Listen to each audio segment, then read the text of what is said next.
pembahasan sirah selaku pemateri Ustadz Yuf. Kira-kira apa yang terjadi? Peristiwa apa di bulan Ramadan? Turunnya Al-Quran terkait perjalanan hidup Rasul, peperangan, Perang Badar ya. Perang Badar itu terjadi pada tahun berapa Hijriah? Tahun 10. Tahun 10. Ya. Jadi Ibu Bapak, itulah kenapa kita itu mestinya kalau kajian itu bawa buku ya, dicatat. Sehingga nanti nyampe rumah itu bisa dibaca-baca lagi. Jadi Perang Badar itu peristiwa yang luar biasa terjadi pada tahun 2 Hijriah. Ya, peperangan yang terjadi di masa Rasul itu kurang lebih 9 sampai 27 kali. Kemudian yang didampingi langsung oleh Rasul itu ada 9 atau 10 kali. Perang Badar terjadi pada tahun 2 Hijriah. Kemudian nanti Rasul juga mendampingi yaitu pada tahun 3 Hijriah, yaitu Perang Uhud. Kemudian pada tahun 5 Hijriah itu terjadi beberapa kali peperangan yang didampingi langsung oleh Rasul, yaitu yang pertama Perang Khandaq, Perang Bani Mustalik, Perang Bani Quraidah, itu pada tahun Hijriah. Kemudian pada tahun 7 Hijriah itu terjadi peperangan disebut dengan Perang Khaybar. Pada tahun 8 Hijriah itu terjadi peperangan disebut dengan Perang Hunain. Perang Taif itu Fathu Makkah itu terjadi pada tahun 8 Hijriah. Nah kemudian pada tahun 9 Hijriah itu terjadi perang yang namanya Perang Tabuk. Nah itulah kurang lebih peperangan yang pernah diikuti oleh Rasulullah SAW yang didampingi langsung oleh beliau. Nah tapi peperangan-peperangan lainnya itu banyak juga sampai 27 kali. Ya. Ibu bapak yang dirahmati oleh Allah, sekarang sedikit sekali dari kaum muslimin ini yang ahli dalam sejarah. Ahli dalam sejarah, semuanya hari ini fokus pada menghafal Quran.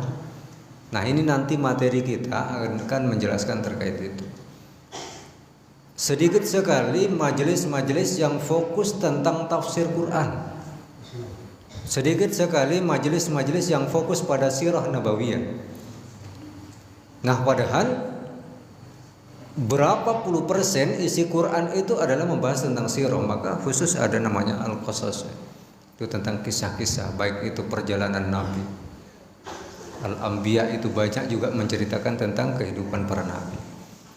Maka bagaimana mungkin kita cinta pada Rasul kita kalau tanggal lahirnya saja tidak tahu, perjalanan hidupnya saja belum mengerti. Nah jemaah yang dimuliakan Allah Subhanahu wa ta'ala, materi kita di malam hari ini adalah bagaimana agar menjadi hamba-hamba Allah yang berhasil di dalam menjalankan ibadah Ramadan. Yang pertama, dalam kitab yang menjelaskan tentang pentingnya niat Ramadan. Jadi hari ini kita itu pertama kali itu harus niat dulu. Niat dulu. Jadi niat itu bukan sekadar dibaca ketika sahur, nawaitu shauma ghadin, bukan sekadar itu. Tetapi niat itu sejatinya adalah menentukan berhasil dan tidaknya Ramadan kita itu ditentukan oleh niat hari ini. Kalau kita nanti tanggal 18 atau nanti 19 ya, bisa jadi berbeda. Kita melaksanakan Ramadan itu niatnya kapan? Mulai hari ini. Kalau hari ini sudah niat, maka sebenarnya kita sudah latihan puasa hari ini. Latihan sholat malam itu sudah mulai hari ini. Itu dia. Nah, para sahabat itu kan menjadi tahun itu menjadi dua. Setahun itu 6 bulan sebelum Ramadan dan 6 bulan setelahnya. Jadi mereka sudah persiapan.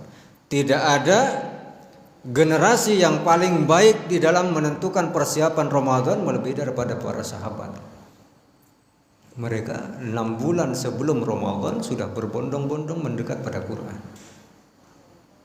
6 bulan sebelum Ramadan mereka sudah persiapan sholat malamnya semakin kencang.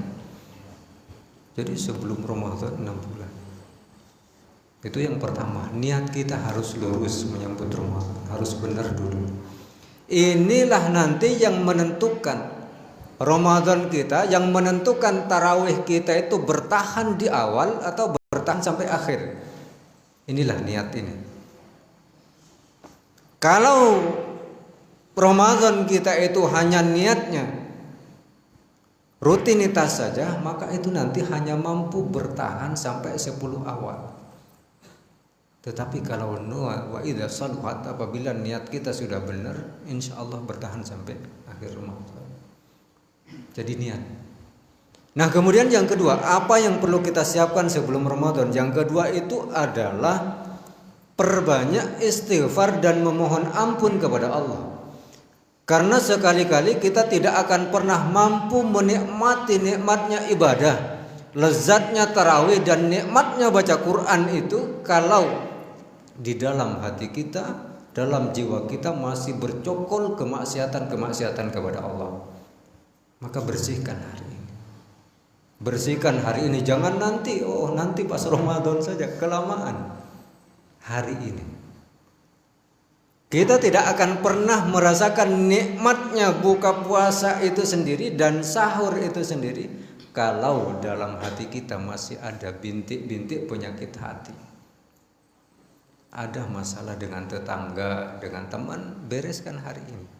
Ikhtiarkan sebelum tidur nanti itu maafkan. Bersihkan hati.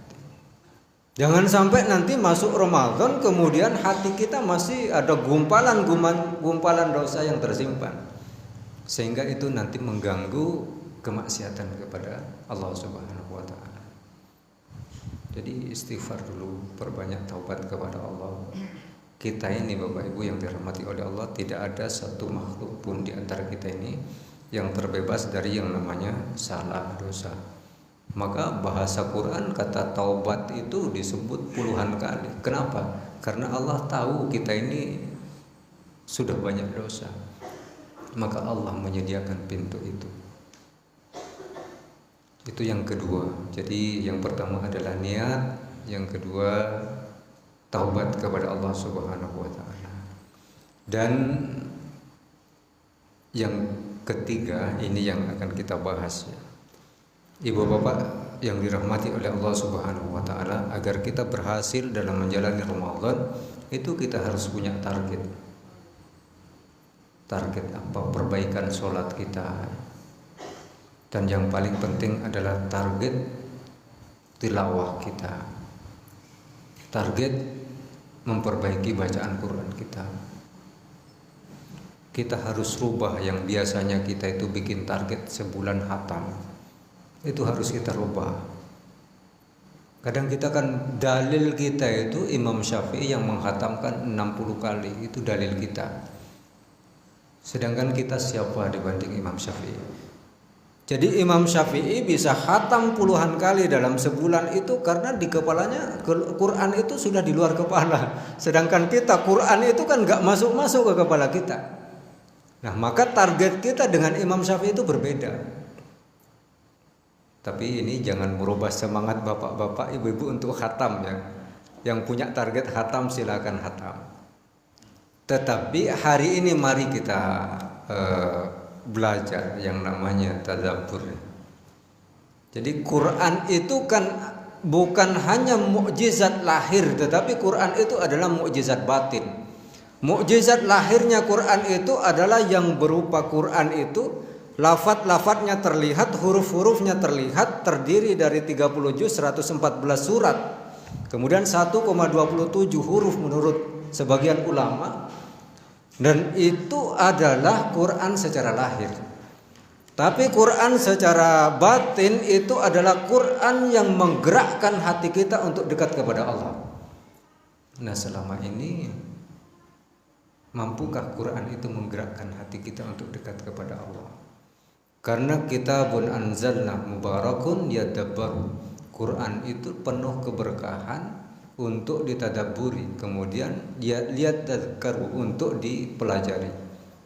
Dan siapa yang mendapatkan dua itu, tadabbur dan mengambil pelajaran, itu hanya ulul albab. Mereka orang-orang yang betul-betul mendalami Quran. Maka hari ini kita mulai bikin target Quran kita yang bacaannya belum lancar. Target terbaiknya adalah di bulan Ramadan itu memperbaiki bacaan, melancarkan bacaan. Yang bacaannya sudah lancar, targetnya adalah mentadaburi Al-Quran. Jadi satu hari satu surat,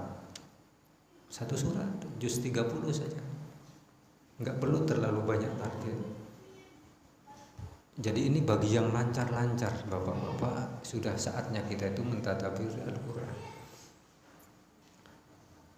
Imam Hasan Al-Basri itu pernah suatu ketika duduk di serambi masjid, itu berkucuran air matanya. Ketika murojaah itu, mengulang hafalan itu, menurut para ulama, Imam Hasan Al-Basri itu berkucuran air mata. Setelah didekati, ditanya, wahai imam, apa yang membuat engkau menangis? Apa kata beliau? Tidak ada satu ayat pun yang saya ulang, yang saya baca, yang saya kaji, kecuali itu membuat air mata saya terjatuh. Kenapa? Karena baca Quran itu ditadaburi. Kalau sampai hari ini kita sudah puluhan kali khatam Quran, kemudian tidak menggerakkan hati kita untuk lebih dekat kepada Allah, jangan-jangan selama ini pula kita belum mendalami makna Quran. Jadi ibu bapak yang dirahmati oleh Allah, mari di tahun ini jangan sampai wafat kita nanti kemudian kita tidak ada satu ayat pun dalam Quran yang kita pahami. Mulai dari yang paling ringan. Yang paling ringan itu apa? Yang paling ringan dari Quran itu Al-Fatihah dulu kita dalami. Alhamdulillahirabbil alamin sampai nanti ghairil maghdubi alaihim waladdallin. Itu kita dalami dulu. Nanti setelah Al-Fatihah betul-betul paham, minimal seminim-minimnya. Kalau kita tidak mampu baca tafsirnya, minimal itu adalah terjemahnya. Kemudian setelah Al-Fatihah nanti mundur ke belakang surat An-Nas. Jangan-jangan kita belum paham apa itu makna kul. Kul seringkali kan, apalagi ini surat favorit saat tarawih. Qul huwallahu ahad, qul a'udzu birabbil falaq, qul a'udzu birabbin nas. Sudah berapa puluh kali kita memasuki Ramadan dan mendengarkan ayat ini tetapi kita belum paham maknanya. Maka mari kita mulai. Kalau hari ini Quran kita nggak ada terjemahnya, mari kita rubah, kita ganti dengan Quran yang ada terjemahnya. Saya ke santri-santri, ibu bapak yang dirahmati oleh Allah, santri menghafal itu wajib semuanya pakai Quran terjemah. Tidak boleh ada yang tidak terjemahnya, semuanya harus ada terjemahnya. Harapan kita mereka ketika menghafal, maka kita menghafal itu santri menggunakan namanya metode tadabbur. Harapannya setiap ayat yang dibaca itu terjemahnya paham, sehingga seimbang antara lafadz yang dibaca dengan makna yang direnungi dalam hati. Jadi ketika lisan kita sibuk menyebutkan lafadz-lafadz Quran itu, hati kita sibuk tergerak untuk semakin menikmati ayat-ayat itu. Bahasa Quran adalah innamal mu'minuna alladzina idza dzukirallahu wajilat qulubuhum wa idza tuliyat 'alaihim zadatuhum imana. Apabila dibacakan kepada mereka ayat-ayat Quran itu bertambah imannya. Bahkan seorang imam yang bernama Abdullah bin Handal itu suatu ketika sakit parah.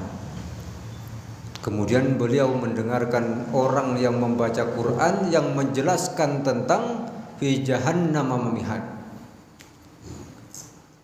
yang menjelaskan tentang di dalam surga itu tikar-tikarnya adalah dari api neraka.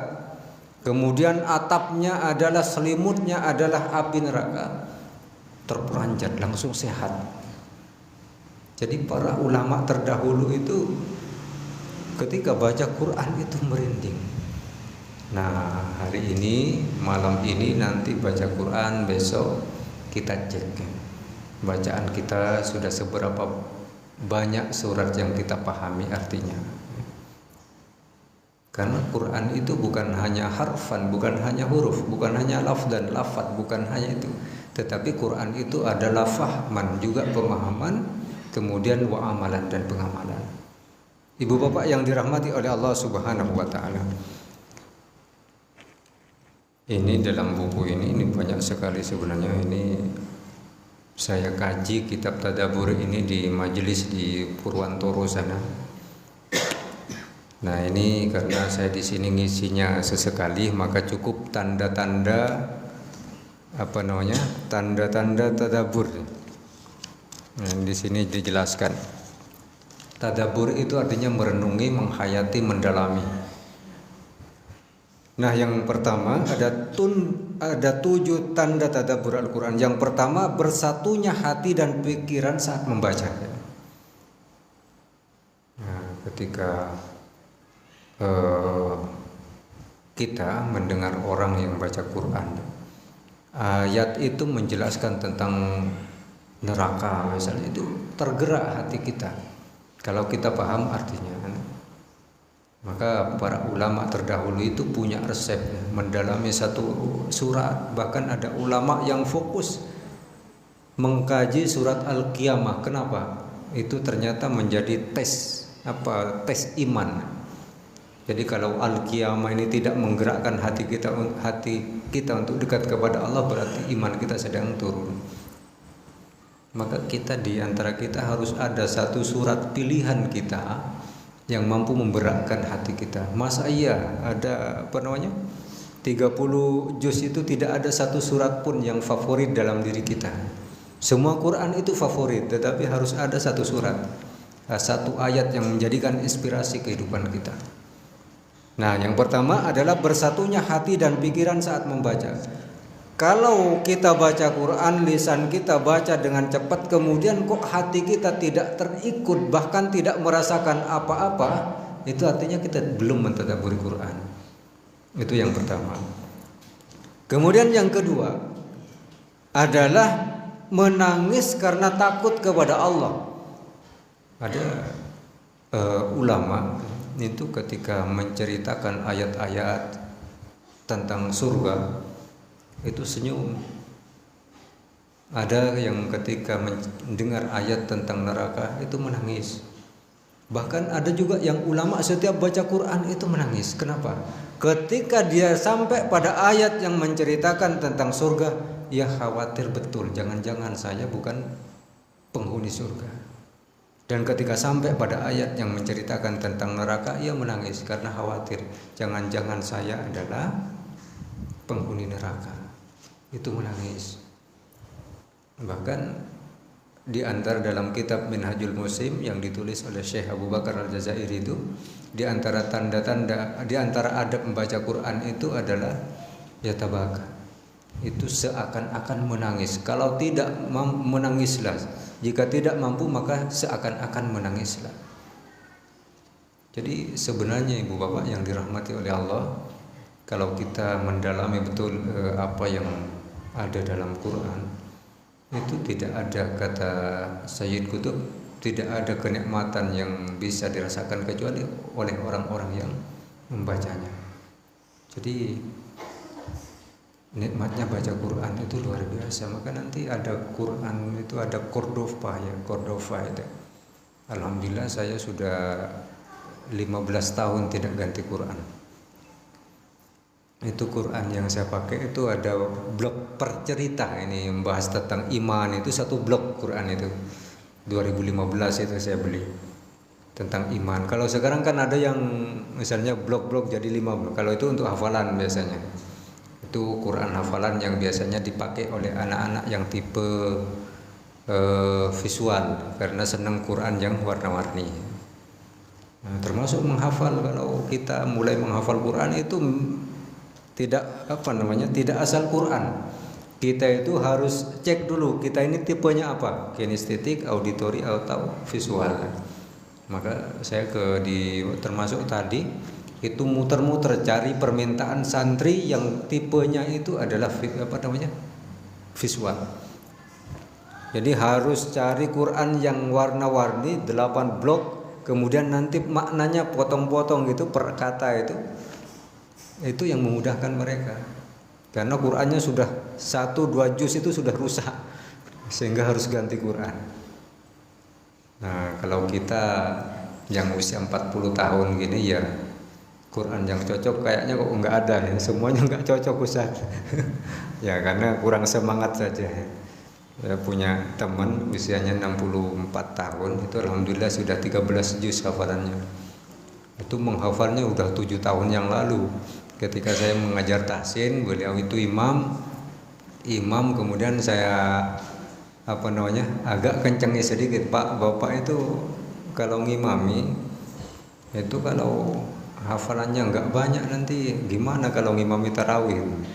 Terus saya semangati gitu. Kemudian termasuk Quran itu saya carikan beliau itu Quran di Solo, Quran yang pas. Alhamdulillah sekarang hafalannya sudah belasan juz di usianya yang ke-64 tahun. Itu yang kedua, tanda-tanda tadabbur. Yang ketiga adalah tambah khusyuk.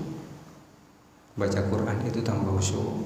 Nah, inilah coba di malam hari ini kita merenung bersama. Ceknya itu gampang. Kalau kita ngantuk pegang Quran kan, itu semakin cepat tidurnya. Tetapi ketika ngantuk ambil HP, mulai ya. Ibu bapak yang dirahmati oleh Allah Subhanahu wa taala, itu kenapa? Kebiasaan kita karena kita tidak merenungi makna yang dibaca. Termasuk anak-anak kita yang hari ini cucu kita mulai menghafal itu diajarkan dengan tadabburnya sekalian. Sehingga mereka nanti ketika sudah hafal Quran juga paham dengan maknanya. Karena anak-anak itu mudah diajari. Beda dengan kita yang usia 40 ke atas ini sudah mulai oleng ya. Apalagi pas tanggal-tanggal tua biasanya. Ya, penglihatan sudah mulai agak berkunang-kunang. Jadi tambah khusyuk. Berapa kali sehari misalnya baca Quran, nggak usah banyak-banyak, yang penting rutin. Cukup nanti habis subuh 1 halaman, kemudian habis maghrib 1 halaman. Karena saya lihat jemaah yang di sini usianya sudah 40 ke atas. 40 atau mungkin sudah ada yang 60. Jadi artinya secara hitung-hitungan manajemen waktu itu sudah fokus ke akhirat mestinya sudah fokus ke akhirat. Ibarat matahari itu sudah mulai condong ke barat, udah mulai asar. Jadi secara hitung-hitungan mestinya sudah lebih akrab lagi dengan Quran, sudah mulai dari hadir dari majelis ke majelis, sudah mulai memperbaiki sholat, itu di usia 40 tahun ke atas. Tapi kok usia 40 tahun ke atas semangatnya semakin mudah untuk mengejar dunia. Nah, itu perlu dicek iman kita. Nah, kemudian yang keempat, bertambah iman. Nah, itu tadi sudah kita jelaskan, setiap ayat yang kita baca itu adalah menambah keimanan. Maka ibu bapak yang dirahmati oleh Allah ya, jadi yang disebut dengan hafalan lancar, hafalan mutqin itu bukan baca ayat ini kemudian dibaca sampai lancar, sampai nomor ayat hafal, bukan. Hafalan mutqin itu adalah hafalan yang menggerakkan hatinya dekat kepada Allah. Setiap bertambah hafalannya, bertambah dekat kepada Allah. Itu adalah hafalan yang mutqin. Maka pentingnya tadabbur di situ. Jangan sampai anak kita hafal 30 juz tetapi satu pun maknanya tidak ada yang paham. Termasuk anak-anak kita, cucu-cucu kita target Ramadan ini harus lancar. Misalnya kalau Iqra 1 harus Iqra 2. Yang punya hafalan ditambah. Cuma catatan ibu bapak yang dirahmati oleh Allah, ini kalau di sini ada guru-guru tahfidz di sekolah-sekolah, ini catatan betul ya, karena saya sering mendapat ada anak yang hafal 15 juz sudah lulus SD, tetapi Iqra-nya baru Iqra 2. Ini kan musibah sekali. Ini yang salah bukan anaknya, tetapi satu yang salah orang tuanya, terlalu berambisi agar anaknya cepat hafal Quran. Yang kedua, gurunya, program sekolahnya terlalu berambisi agar anak ini tercapai targetnya. Padahal ketika anak sudah usia ketika anak sudah kelas 4, 5 SD, itu hafalan ditinggal dulu kalau belum lancar bacaan Qurannya. Maka manajemen membaca Al-Quran untuk anak itu terbaik itu dimulai nanti di usia 3 tahun. Kenalkan huruf hijaiyah di usia 3 tahun. Di usia 4 tahun mereka kenalkan Iqra 2, mulai nyambung. Di usia 5 tahun usia 5 tahun itu Iqra 3. 6 tahun Iqra 4, 5. Kemudian usia 7 tahun sudah 5, 6. Jadi nanti di kelas 1 maksimal kelas 2 SD mereka sudah baca Quran sendiri. Dan itu jauh lebih cepat proses menghafalnya dari sekedar talaki. Ketika menghafal sendiri baca Quran. Ya, ini saya terapkan ke anak-anak saya itu begitu. Ketika ditalaki oleh gurunya itu hanya 1 baris, 1 hari di sekolah itu 1 baris. Ternyata ketika sudah menghafal sendiri di rumah itu kadang 2 baris, 3 baris sampai 5 baris. Maka ibu bapak ini menjadi catatan. Karena sering kita mendapati bahkan yang daftar ke kita itu ada yang hafalannya sudah 18 juz tetapi tidak bisa baca Quran. Kenapa? Karena metode menghafalnya metode talaki. Guru membaca, anak mengikuti, itu baik, metode terbaik, bahkan metode yang dianjurkan oleh Rasul. Tetapi jangan lupa anak itu yang wajib itu bisa baca Quran. Jangan sampai sibuk mengejar hafalan kemudian lupa bacaan. Sehingga nanti kalau sudah SMP apalagi tidak mondok itu repot, sudah malu mau datang ke TPA sudah malu. Nah, makanya ini PR kita bersama dan ini sering saya sampaikan. Jadi anak kita ya yang anak kita di sekolah-sekolah Quran itu dicek dulu ketika kelas 5 SD misalnya nggak bisa baca Quran, tahfidnya hentikan dulu. Fokus saja pada Qurannya. Insya Allah setahun itu sudah selesai. Nah kemudian yang kelima, tanda-tanda tadabbur itu adalah merasa senang dan bahagia ia bisa baca Quran. Jadi baca Quran. Ibu bapak ya target baca Qurannya. Cari Quran yang terbaik dan paling cocok untuk diri kita. Usia 40 tahun itu biasanya ukuran A4 ya, yang besar-besar seperti itu. Nah, kalau saya ini masih A5 yang standar itu. Nah, cari Quran yang pas, jangan ganti-ganti Quran. Walaupun sering ada wakaf Quran, jangan ganti-ganti Quran. Satu itu saja, kecuali sudah rusak. Itu saja. Nah, kemudian jangan memaksakan, ini juga bagi kita semua, jangan memaksakan pakai Quran Utsmani standar Madinah. Karena banyak bacaan kita itu salah gara-gara maksa pakai Rosem Utsmani standar Madinah. Itu kita anak pesantren saja banyak yang salah baca itu. Jadi jangan mentang-mentang dari Mekah beli Quran di sana di Mekah, kemudian itu dipakai.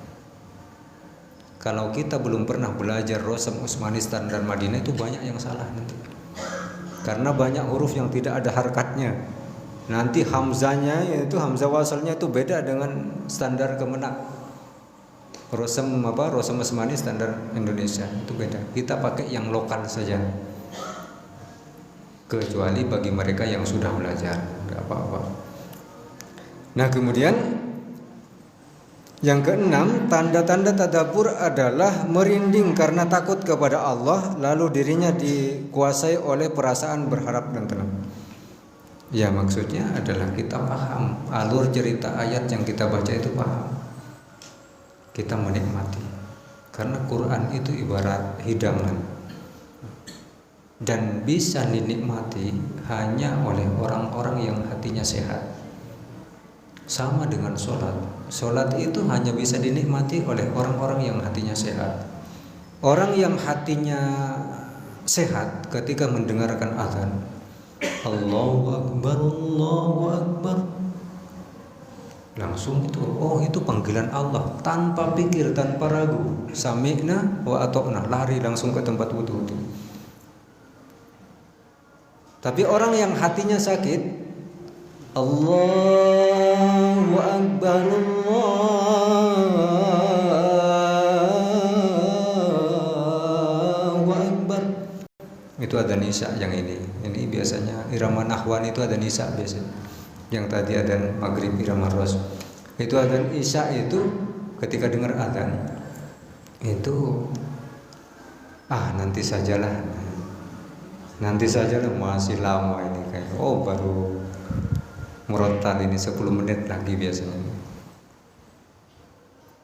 Nah, orang yang imannya sehat, hatinya sehat, Allahu Akbar, Allahu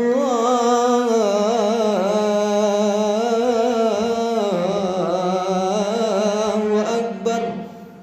Ini irama syikah. Itu adzan subuh biasanya. Orang yang hatinya tidak sehat, hatinya mati, itu dengar adzan itu semakin masuk ke selimut. Kalau perlu dilapis lagi, yang awalnya 2 lapis menjadi 3 lapis. Itu orang yang hatinya sudah mati. Jadi kalau yang hatinya sehat, dengar adzan itu langsung tergerak hatinya, oh itu panggilan Allah. Kalau yang hatinya sakit, itu sadar bahwa itu panggilan Allah, tapi ya sudah, nanti saja kan. Tapi orang yang hatinya sudah wafat, innalillahi wa inna ilaihi rajiun, dengar adzan itu tidak nyaman, gelisah. Gelisah. Dengar apa itu gelisah. Dibacakan ayat-ayat Quran itu gelisah, sama kayak jin kepanasan. Kebetulan kemarin ya dari Wonogiri itu ya, di PCM Wonogiri itu ngisi pengajian. Habis itu bapak-bapak saya itu diajak ke rumahnya. Ternyata saya itu disuruh meruqyah rumah yang sudah beliau tempati 1 bulan di situ. 1 bulan. Ternyata nggak nyaman di rumah itu. Setiap kali masuk, Ustaz, kayaknya kok ada yang mau pegang saya. Ya nggak apa-apa kalau yang pegang itu istri kita. Jadi setiap masuk pintu itu katanya. Nah kemudian saya sudah 5 tahun saya tidak meruqyah.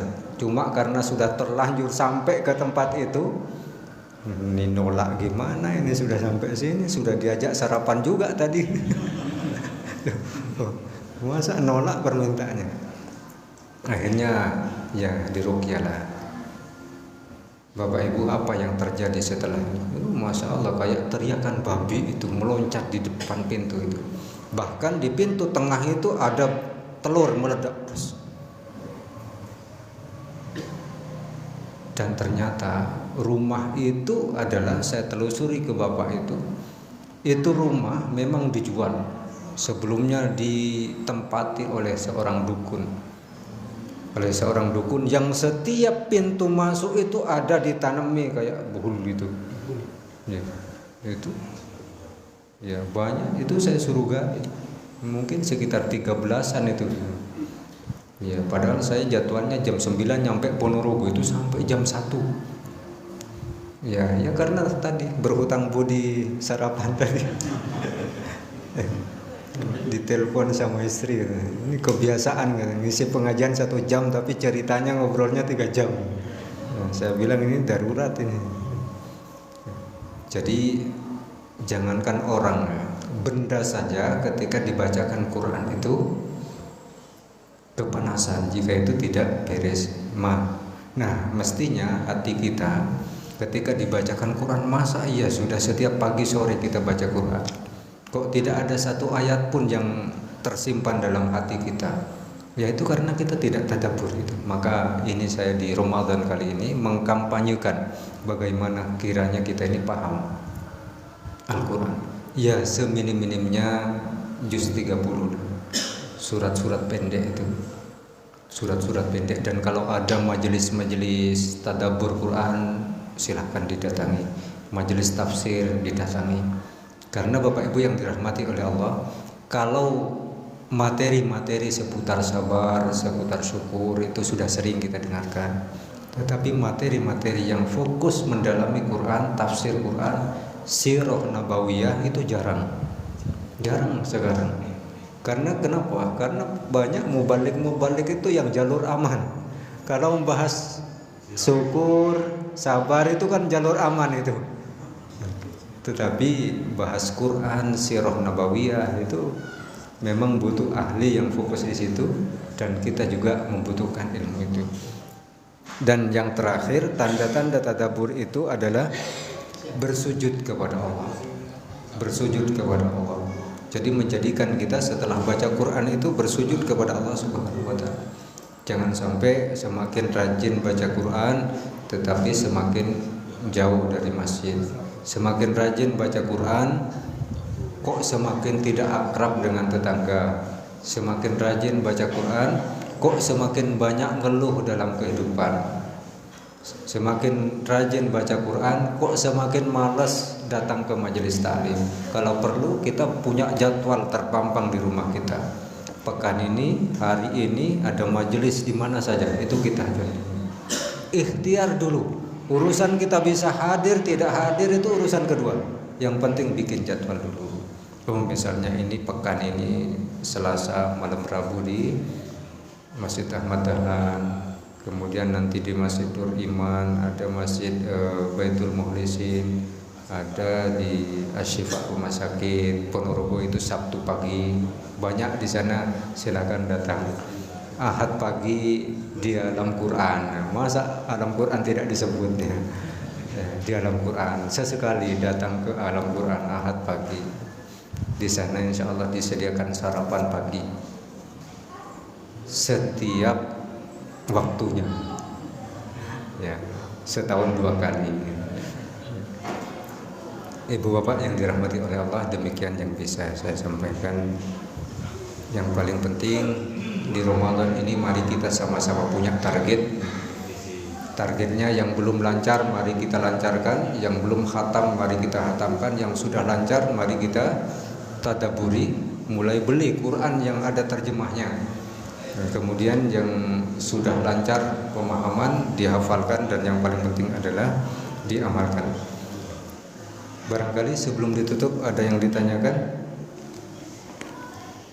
Mudah-mudahan tidak ada. Karena nanti segera sholat, kemudian segera makan malam. Kalau ada, tapi biasanya ada ya. Ya itulah yang namanya al-qalbun salim fi jismi salim. Hatinya sehat karena dapatkan siraman rohani. Kemudian jismus salim, jasadnya sehat karena gizi itu nanti. Sehingga harus seimbang. Ngaji terus tidak pernah makan, itu bahaya itu. Atau makan terus nggak pernah ngaji, itu bahaya juga. Maka sekarang banyak majelis-majelis yang sudah sepaket, yaitu kesehatan jasmani dan rohani, dan itu berkah dari majelis taklim itu sendiri. Maka sekarang tidak ada alasan untuk malas datang ke majelis taklim. Kalau tidak cocok sama pematerinya, cari yang cocok ini. Tapi jangan sampai semuanya nggak cocok. Kalau semuanya nggak cocok, itu bukan pematerinya yang masalah, tapi kitanya yang masalah. Sama kayak yang hadir di majelis ini, saya yakin dari 50-an orang itu pasti ada yang tidak cocok dengan materi kita sampaikan. Tapi mudah-mudahan ketidakcocokan itu karena kemudian menjadikan kita dekat kepada Allah. Oh, saya nggak cocok dengan materinya. Kenapa? Saya targetnya bulan ini harus khatam. Kenapa disuruh tadabbur? Nah, itu kan nggak apa-apa. Nggak cocoknya berarti karena punya target yang berbeda. Asalkan tujuannya sama, jalannya boleh beda, tujuannya sama, insya Allah sama-sama diridai oleh Allah Subhanahu wa taala. Amin ya rabbal alamin. Al-haqqu min rabbika fala takunanna minal mumtarin. Assalamualaikum warahmatullahi wabarakatuh.